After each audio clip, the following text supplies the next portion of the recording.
Hello everybody and welcome back to Pravus Gaming and more Democracy 3 Presidential Suite playing as Sweden. Going on into year 8 now. Election year, and probably going to be the final episode of this series because that's typically where I end things even if I could continue. And there's definitely a lot more to see, but not a lot more to see that I think fits this playthrough, this particular theme. I mean, I know a lot of people want to see things like, you know, The Purge and stuff, right? Like, I get that, but that doesn't make sense. Why on earth would I start The Purge? The whole point of The Purge, anyway, is that it basically was this, like, new corporate oligarchs, super wealthy, who basically wanted to purge off the poor, right? So it'd be less of a drain on the system. Well, that's not libertarian at all. If I were going for a corporatist overlord, you know, then maybe, but otherwise, I don't know about that. Maybe for a communist playthrough or something really crazy, but that even wouldn't make sense.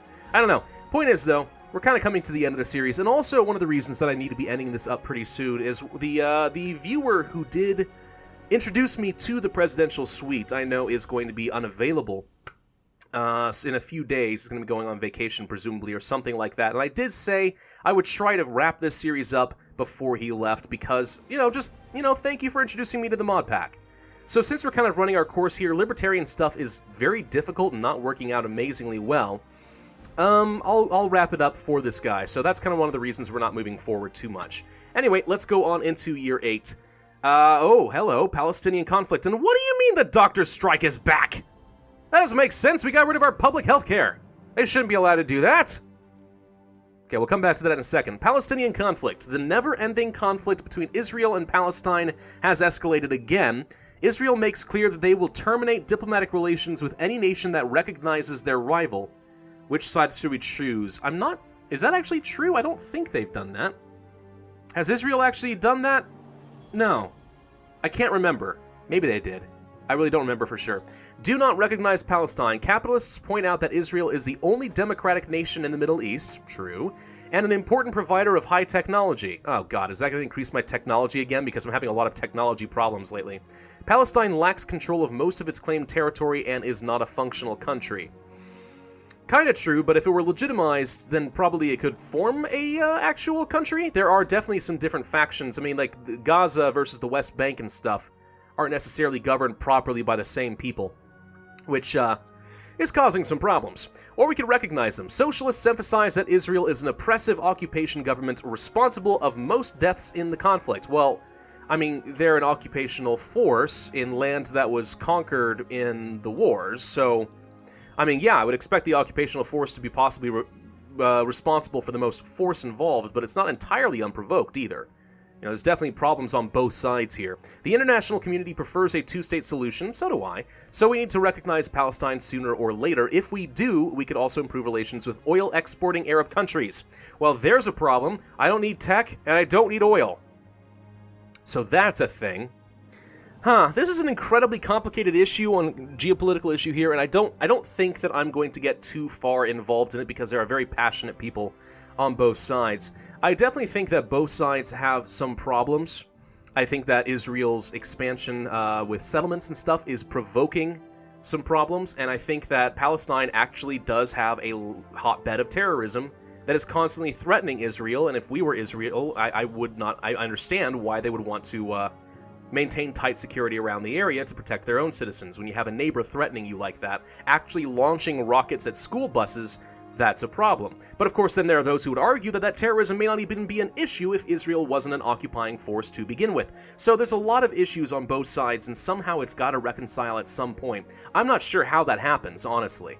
It's a really difficult solution. I do think a two-state solution is probably the most likely one to work. I mean, Israel can't just kick them all out. I mean, I guess they could legally. It's their national sovereign right, but I don't think that would go over very well. So eventually I think that we're going to have to get to that point. But the exact terms that get us there, very difficult. I'm not sure how that works. This one's a bit beyond my pay grade. But I think both sides have legitimate grievances and a long history of violence and problems against each other that's going to make a solution incredibly difficult. For now, I think we're not going to recognize them because they're not an official country here and also capitalists. That's kind of the main reason it says capitalists, so I'm going to go with that. Making socialists happy doesn't really matter because guess what? We don't have any socialists in the country. They're all gone. Goodbye! Haha! Yeah. Not a single socialist, not a single conservative. Everyone is self-employed, everyone is liberal, everyone is a capitalist. That's the state of Sweden now. Whoa. Didn't mean to hover over that. So that's a thing. That's a bit of a problem. I have not made a lot of people happy, and a big part of that is the freaking tobacco tax. Look at that. Minister sacked. Oh, I didn't realize that affected everyone. Huh, that's interesting. Yeah, and a carbon tax, too. We have a carbon tax? Yeah, sure enough we do. Let's look at that. All right, so why are you back? Oh, good God. Okay, so labor laws are not helping. I mean, they're still balanced. They're not pro-business or pro-labor, which is how it ought to be, I think. Trade unions percentage is the main driver up. Whoa, we have 60% trade unions. How? I don't get it. We have 100% self-employed and 60% of them still unionized. Really? Big part of that is just the Swedish culture. Education. Really? Really? Really? You max out education and you get a huge uptick in trade unionist. Liberalism makes sense. Parents, really, the more educated you are, the less likely you are to want to have kids. I guess there's some statistical evidence for that. Not because more educated people generally are following more specific career goals and stuff like that. Anyway, environmentalism, that makes some sense. But trade unionist, are you really suggesting that the more educated you are, the more likely you are to join a union, and less educated people are not? That's an interesting assumption to make, and I'm not sure I agree with it. I don't think that just because you're well educated makes you more likely to join a union. In fact, I think it depends a lot on the industry. Certain kinds of industries, let's say the health industry, okay, fine. The people who join that union in their industry are going to be well educated because they're doctors and nurses. Okay, that makes sense, but that's not because more educated people are going to join unions, but because the particular union requires a more educated workforce. Whereas, I would guess, you could probably find some statistics that suggest the opposite might be true. That the types of unions in other industries generally are less educated. Not to say dumb, that's not what I'm saying, but like working class vocational degrees kind of a thing, not college educated middle class white collar folk. I'm talking your machinists, your welders, your construction workers and stuff like that. Those people can unionize, and I wouldn't say that they're the most educated. That's nothing wrong with that. I have tremendous respect for those kind of jobs, but I think you get my point. It depends entirely on the industry, so I don't agree with this 20%, and if I had my way, I would remove it. I'd remove it entirely, but okay. We're not going to get to do that. Okay, so border controls. We could let in some more immigrants, and maybe that would work. Maybe that would help. Maybe we're okay. Foreign relations goes up by doing so, immigration goes up, and this is going to have to let a lot of people in. Because one of the big drivers of trade unionist membership I'm seeing is unemployment. And unemployment, despite our best efforts by increasing work visas and creating, basic income and stuff like that, is still just collapsed. We have no unemployment. That's still the problem we're having with the labor shortage. I mean, we overcorrected again, but as the GDP goes up and we're actually getting more wealthy, like legitimately wealthy, it's creating a whole set of problems. So that's good. So yeah, we're gonna try to change our unemployment, let more immigrants in, and hopefully this helps deal with the labor shortage, reduce trade unionist membership, and also reduce the doctor strike as a result. I'm hoping that works. Maybe it does, maybe it doesn't, I have no idea. Tax evasion is still a problem, and we did reduce local government quite a bit, but it's not going down. That's interesting. Local government has actually plummeted. That was the primary driver here, and yet this is not making any difference. Okay, that makes no sense to me. I guess once they learned how to evade taxes, just because the system changes doesn't mean they want to get rid of it. I guess. If that's the case, then one thing we could do is pass some public tax returns. Release all the details, right? We're going to live in a completely open society. You don't get to hide your information. If you're making this much money, we want to know. I guess, I don't know. This is a bit of a violation of privacy, in my opinion. But it's a full disclosure system, and it reduces tax evasion quite a bit. Liberals don't like it, but equality goes up. I guess we're going to go ahead and do that. Anything else we really care about? I guess we could do a dental program. No, wait, we don't have tooth decay. Sorry, I forgot. We don't have tooth decay anymore. We don't need that. Biofuel subsidies. Now, we could use this to try and reduce our oil demand. And I know that one of the primary drivers of air pollution right now is oil demand due to increased car usage due to an increasing GDP, and the increasing GDP is also increasing air pollution. So we're kind of getting a double whammy effect just as we become richer. The nature of our problems are changing. So if you try to reduce oil demand with something like biofuel, that could be okay. Let's go ahead and give that a shot. Oh, wait, but this also impacts food prices. I forgot about that. That reduces poor earnings. We could reduce this a bit. We could do some relatively small-ish subsidies, like let's say 450 million crowns per quarter. Food prices do go up, but oil demand at least goes down by about 4.5%. Farmers like it, at least, I guess. I mean, that's okay. You also have to be careful that you don't want to increase your farmer membership too much, or you could create water shortages. That's kind of important. Thing is, this doesn't have to be done with corn. There are a lot of other biofuels out there. But this one's just assuming that we're using ethanol from corn, which is statistically, I think, the most likely source of the biofuel, but still. Alright, well, resources with alternative uses, there's the corn, so that's a thing. Gosh dang it, the tooth decay is back! I spoke too soon!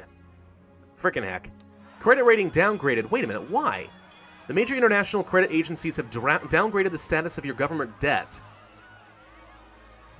It will change the interest rate we pay on our debt rising. We don't have any debt. No. We don't have any debt. Our credit rating should be AAA. We don't have any debt. I've got 423 billion crowns. And a surplus. What?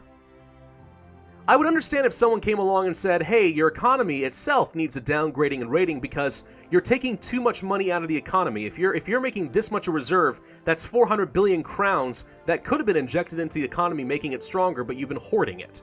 Okay, I understand that argument. Not good for the economy. It's one of the reasons I didn't want to rock a 100 billion crown surplus from the beginning of the game. But when I have a reserve, I don't have debt. You can't lower my rating. It doesn't make sense. It doesn't make sense. It doesn't make any sense. I hate it. I hate it all. Freaking tooth decay. It's because we're too rich. We're too rich and we're eating sugary crap food. And productivity goes down as the GDP goes up. What? That's new. Whoa. Really? Well, this is new indeed. Huh. Well, it's partly because of the labor shortage and stuff driving it down further. Wages are maxed out again, by the way. Good lord. Freaking wages? Okay, well. So yeah, we're eating a crap ton of sugary foods. Alright, let's try to deal with this whole doctor strike. It is going down a little bit because trade unionist membership is down to 52%. It is ticking down. Not fast enough for my liking. We're going to restrict trade unions again. Here we are. So instead of having a vote needed by... I have no idea who's voting for this. I assumed it was the unions voting on, like, right-to-work kind of stuff, but maybe not. Maybe it's like your local governments need to have a vote as to whether or not to force a union or prop up a union in an industry. I don't know. We're going to change this so that companies can decide whether or not they want to work with unions. It's up to them. You want to hire from a union? Great. You don't want to have a union? Fine. Of course, that denies yourself a potential labor pool, but you don't want to do that. You want to look elsewhere? That's up to you. So we're going to reduce trade unionist membership by another 30-something%. Here's the thing. Going for a libertarianish playthrough in Sweden, probably not the best choice I ever made. Because there's so many things from the Swedish culture when it comes to trade unions, when it comes to religious membership, when it comes to a whole bunch of other things. Probably socialism, too, if I had to guess. Yep, socialism. Like, this was going a little bit against the grain. Just a little bit. Probably not the best country to have tried this in, but okay. I mean, we made it happen. Everyone's liberal capitalist and working for themselves. We've created the libertarian paradise. All we have to do is reduce our state footprint and we're good to go. Alright, so if we're going to try to reduce tooth decay, I can think of a couple ways to try and do that. One, I hate to do it, but we pass a junk food affluent tax. The idea being here that by imposing this tax, we are decentivizing people to buy the product. That's all we're doing. Same sort of way you would create a tax on, let's say, carbon emissions and stuff. It creates an incentive for people to stop putting out so much carbon emissions. It gives them a way out. They don't pay the tax if they change their behavior. It's just restricting something, kind of like we did for the marijuana tax and stuff like that. So if we go for a junk food tax, I think it will have some impact. Yeah, I will, on the tooth decay directly. So basically, it's the soda tax. Because, you know, soda and all of that ruins your health. And since... No, I don't think this is really defensible from a libertarian perspective, to be honest. We can reduce tooth decay a little bit and health goes up. We'll spend very little money on it, but yeah. No, so here's the thing about taxation when it comes to libertarian stuff. I'm going to actually borrow an analogy from Milton Friedman, because I talked about him before, and he's, you know, kind of viewed as kind of a quintessential libertarian economist and stuff. But, so the libertarian view on something like this is, there's really no justification for intervention by the government in a transaction between two parties. Okay? So if I want to buy a soda, and this person wants to sell me a soda, and it only in fact affects me and the person selling it to me, that's a two-way voluntary transaction. The government has no business getting involved. I know what I'm doing to my body. That is my choice, right? That's sort of the government involvement. You actually could say the same thing when it comes to, let's say, your automobiles. Airbags. The government has no business mandating airbags, according to some of the libertarians, even though they are an important public safety feature. I get to make that decision because the airbags exist purely to protect me inside the car. If I want to invest in the airbags, I should do so at my expense, and that probably can be an option from the auto manufacturers, but the government has no justification to jump in and mandate that for everybody, thereby increasing the cost of cars for something that I may be okay with taking the risk, right? It's basically the government saying, you're not smart enough to manage your own risk. You need this, and we know better than you. So that's the libertarian perspective on this. However, there's always an argument for the government to step in whenever the actions of two parties affects a third person, right? This is where the whole pollution stuff can come into play. For example, I can buy my car, and someone can sell me a car, and I can drive my car and buy my gas and stuff like that. There's a lot of voluntary exchanges going on there, but the pollution that I am putting out might be harming the air that other people breathe. They did not engage in a voluntary transaction with me. Therefore, there is a justification for some government involvement in order to intervene on behalf of the third person who did not have any say in the matter.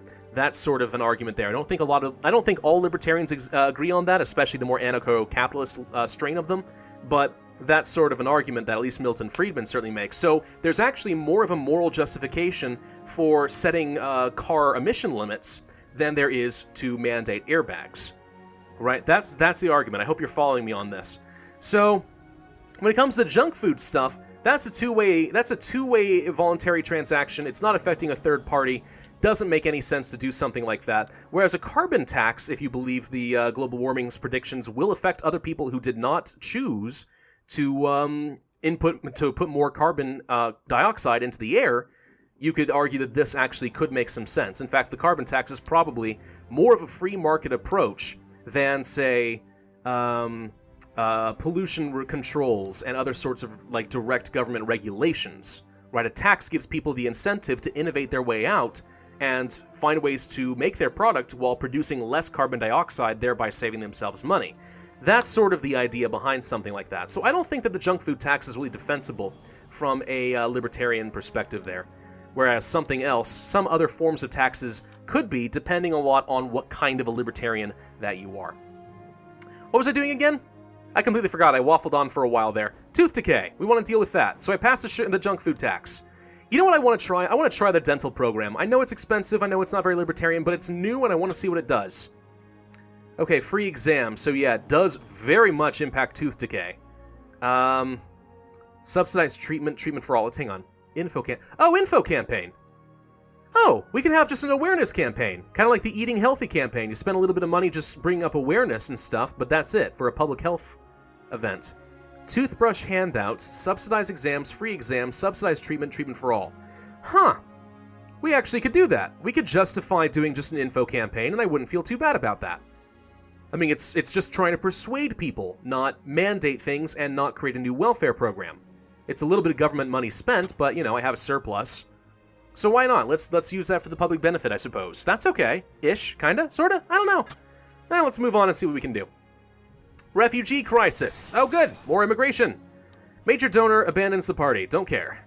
He's probably a socialist. We don't want socialists. The GDP is still going up. I mean, we have green across the board here. We're looking pretty good.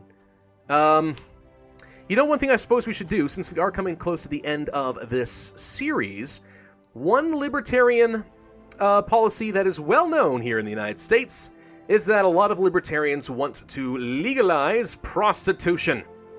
Yes. I personally have tremendous distaste for prostitution and anything along those lines. However, the libertarian would argue that this is one of those situations where it is a voluntary transaction between two consenting adults, and the government has no right to intervene. If you don't want people doing this, persuade them that it's bad and not to do it. Unlikely to disappear even if illegal, it's better for society if it's regulated and monitored. Now see, I don't agree with this argument. It's gonna happen anyway, so we should legalize. I don't agree with that argument. I think that's a bad argument. I think there are a lot of things that are gonna happen anyway, but we still have them illegal. It has to have a more philosophical root than that. In this case, the philosophical root being the government doesn't get involved between two consenting adults. That's the argument.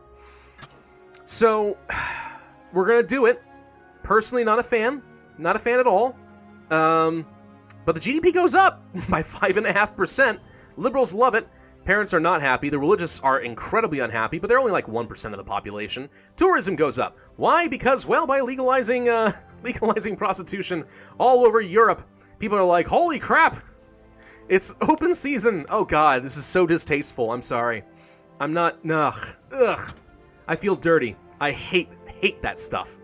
I think it's incredibly immoral. But I get the libertarian argument on it. I really do understand the argument, and I think that there is a logic to that. This is maybe one of the areas where I'm actually a bit more authoritarian and restrictive, and this is one of the reasons I'm not a libertarian. But I understand the argument. I really do. So we're going to legalize it full out, straight up. Women, men even, you want to go out there and sell your bodies to a willing participant? That's your right. Go ahead. All right.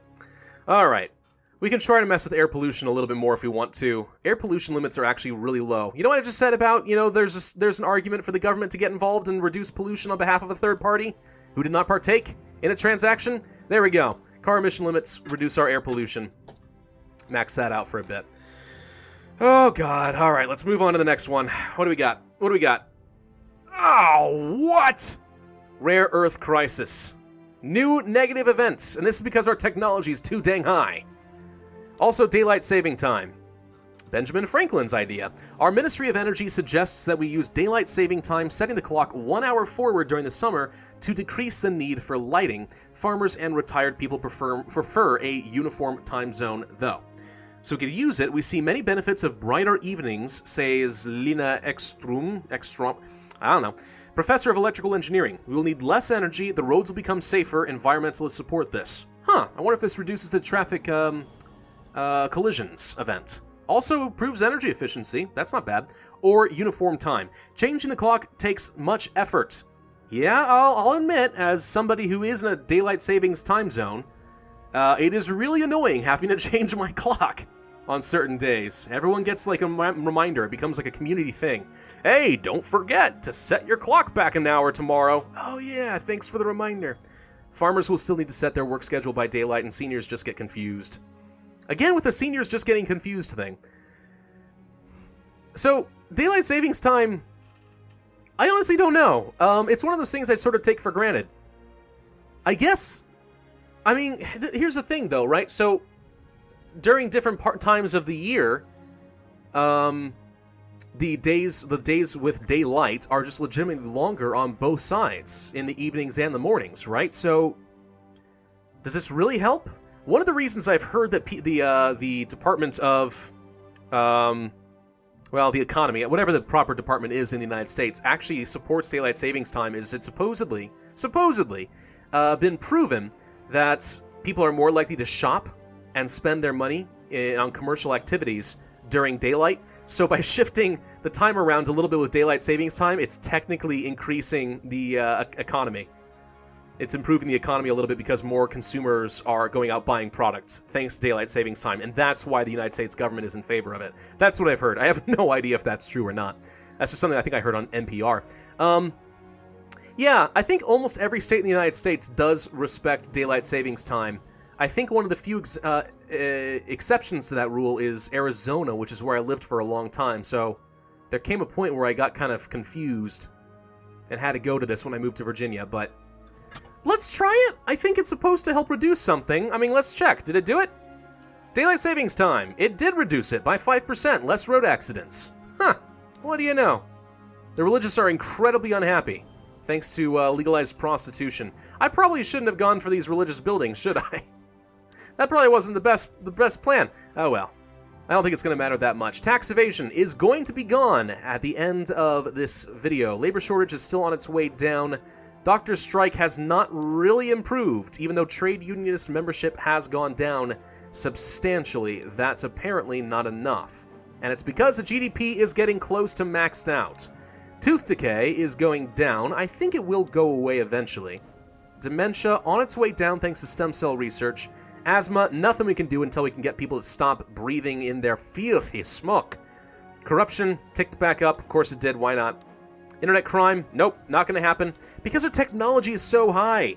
We've maxed out technology in Sweden. Gosh dang it. With maxed out technology, that's what's leading to this rare earth crisis. So we're reaching a point where we're using up gold and other valuable metals for connectivity and other high-tech functions. And we're having a shortage, which is going to hurt the GDP and our productivity. So I guess the one thing we should do in this particular video then is go to the economy, get the rare earth metal mining, and spend some money on it. We'll spend, let's say, let's spend about 18 billion, actually, right here, kind of in the middle. Some selected sites where we know it's going to cause very little environmental harm. Environmentalists won't like it, but productivity goes up, up, up, up, up. Patriots like it, and capitalists like it, but more importantly, the rare earth crisis goes down by about 20%, which is possibly enough to actually get it below the stop trigger pretty soon, but it may take some time. So, 6 political capital left, not a lot else to do. We could make a pledge, cut the GDP... What? Cut the GDP by 50%. That's a voting thing I can do? I can pledge to sabotage the economy? Oh, that makes 0 sense. Unless in this mod pack you are incentivized to try and keep your GDP very middle of the road. That would seem really weird to me, though. Huh. Fundraising's looking great. Instead, you know what? I'm going to spend some political capital on a media stunt, and we're going to try to win back the trust of the Swedes. We are going to do a televised cabinet meeting. And that worked! The Swedes trust me again! I'm also seen as surprisingly compassionate. I wonder if the basic income has something to do with that. Yeah, a little bit. Private schools, pretty good. Unemployment. This is not much of an equality thing. Equality, by the way, completely sucks, apparently. Even though it's actually still better than it was when I first started this campaign, it's not great. We weren't quite able to get to an egalitarian society, but oh well. So I guess that's where we're going to have to end this. Let's go ahead and move on to the election. Start the count. Is anyone going to vote for Felix? Yep, some people voted for Felix. How dare you? 4,000 versus 96% of the vote. Well, I win.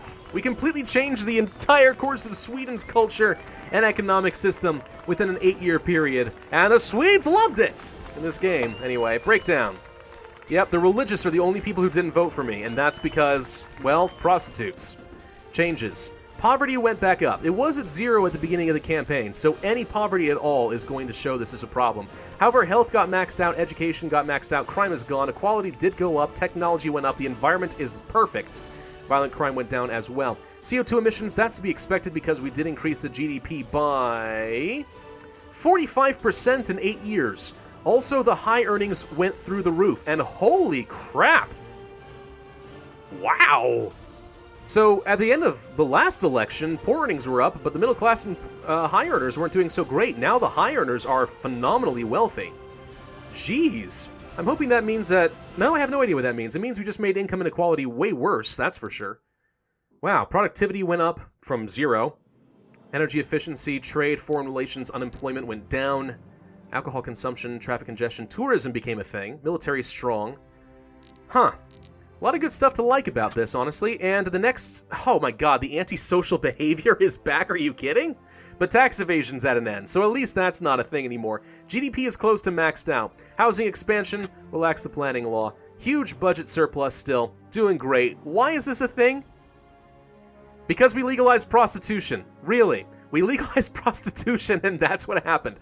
And that's why you don't legalize prostitution, kids. Because you don't think you need any other people in your life. You can just be antisocial and use people as if they're consumable objects. Oh, good lord.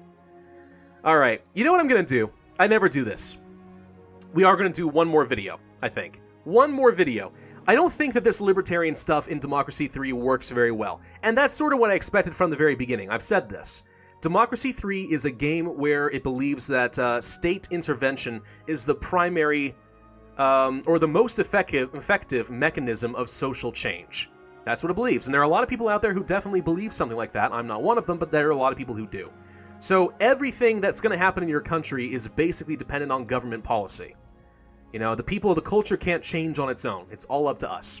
Libertarian stuff doesn't really work that way. We'd have to cancel a lot of policies here. A lot of policies, and just sort of let the game do its thing. And that's why I don't think that it works very well in Democracy 3. So that's what we've tried to do. We've tried to find a compromise, and it has not solved all of our problems. We have some of the same problems we had at the very beginning of the game, and we got rid of some other ones. Tooth decay is going down. I mean, like, some of this stuff's not so bad, but yeah, here's what I'm going to do. I'm going to do one more video. I'm going to spend a bit of time on my own time here, playing at least a few more years of the game, and I'm going to cancel out a lot of policies. A lot of them. And we're just going to see what happens in Sweden if we actually greatly reduce state control. We'll keep some things, okay? We will keep the military. We're going to have to keep some form of taxation. I'll keep the negative income tax as a social safety net.